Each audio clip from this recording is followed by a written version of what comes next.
Welcome to the Daily Horror Habit Podcast. I'm your host, Jay Krieger, bringing you daily reviews of current and classic horror movies for your twisted pleasure. Be aware that these reviews and discussions may include spoilers. And as always, I hope you enjoy. You've seen them wreak havoc on Earth.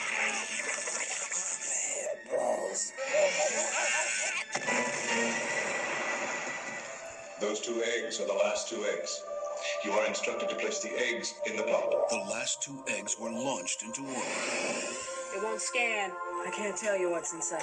And now they're having a blast He's going for the pod. in outer space. That's the critters!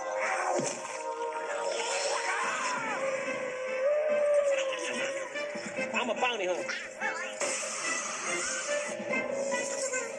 You've been floating around in that pod for over half a century. The killer hairballs have relocated. I got him! Congratulations, Charlie. You have just murdered the ship. Get another ship. It's the only ship, you idiots! And have a new place to play. What are these? Those are eggs. They've been busy. They're dining from an all-new menu of cosmic cuisine. You know those, man-eating hairballs that you do not believe in? They are real up close.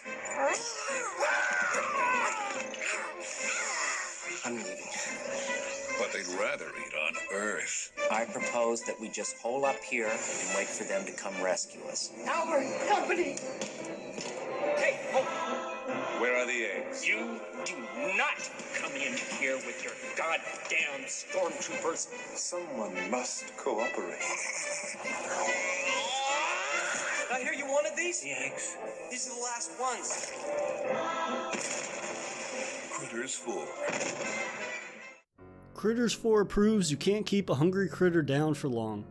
After the rather underwhelming Critters 3, which saw a gang of the killer furballs infest an apartment building, Critters 4 shows these intergalactic pests still have some fight left in them. In part 4 of my Critters series review, I'm diving into the most far-out entry yet, which sees the return of bounty hunter Charlie McFadden, played by Don Keith Opper, and the critters heading to space.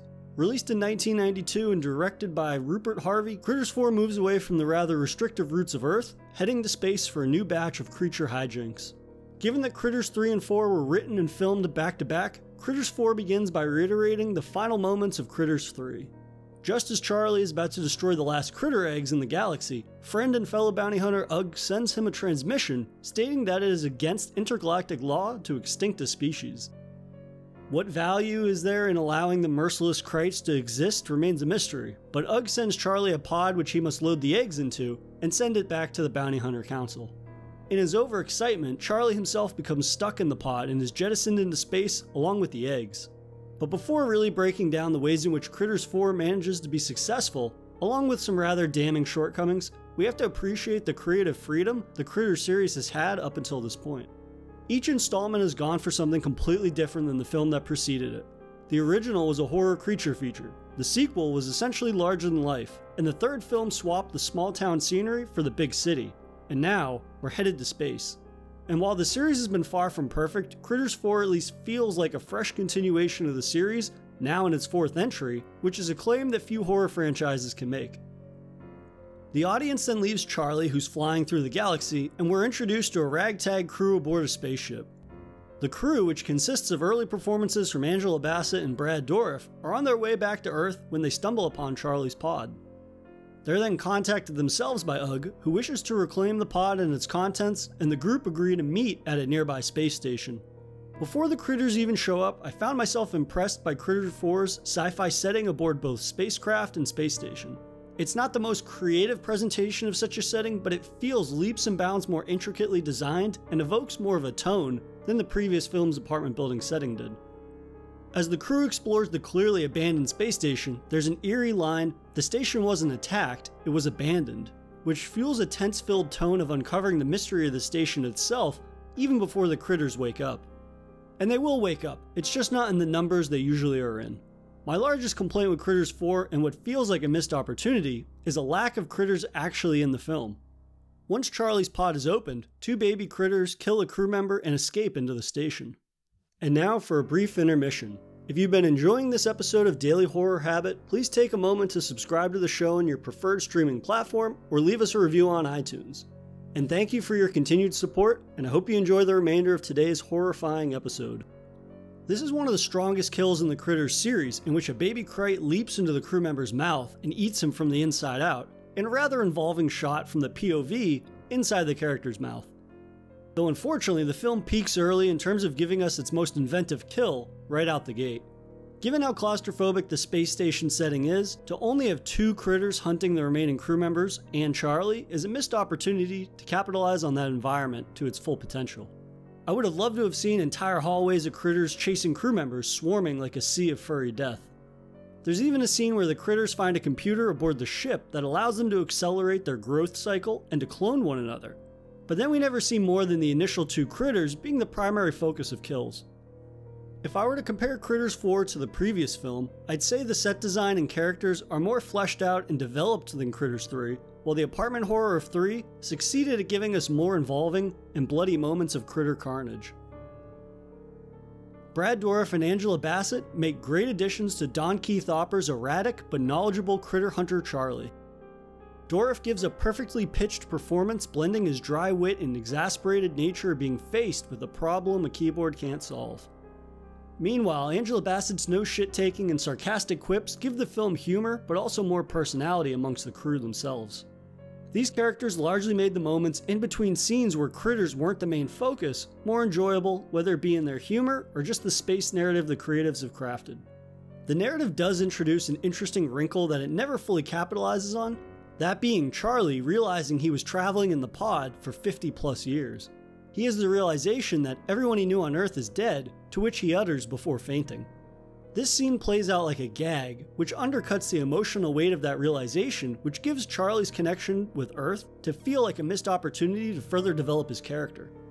I suppose I should just be happy that he's in more than 10 minutes of this film, unlike the previous entry, but it does really feel like a missed opportunity to capitalize on his character in an interesting way, given this is basically his last appearance in the series.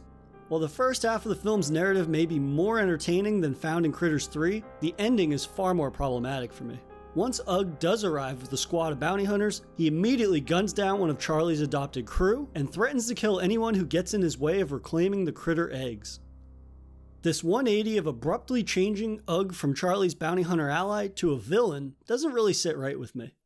It's just so suddenly implemented, and there's no real indication of why he's behaving this way other than he was promoted to a position of power.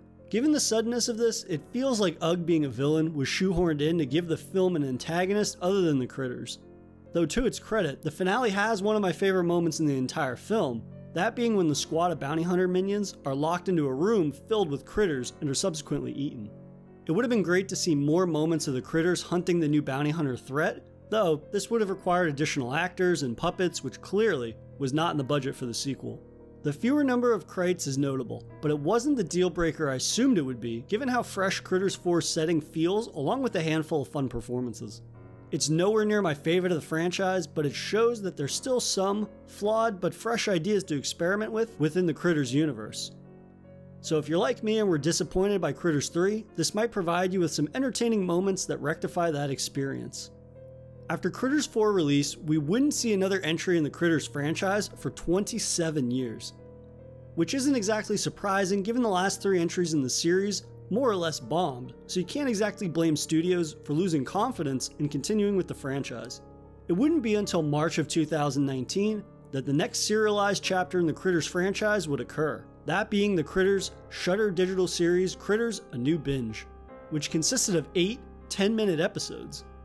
So the plan for the remainder of my Critters series review will be to see how the Krites handle a serialized medium before returning to their first feature debut in 27 years, which was released the same year as A New Binge with Critters Attack, released in July of 2019. So be on the lookout for the next installment of my Critters series review next week. And that'll do it for another episode of Daily Horror Habit, and I'll see you guys tomorrow for another Daily Horror movie review. If you enjoyed this episode, please subscribe to Daily Horror Habit on your preferred streaming service and follow the show on Instagram at Daily Horror Habit and on Twitter at Daily Horror Pod for episode updates. Thanks again for listening, and I'll see you guys next time.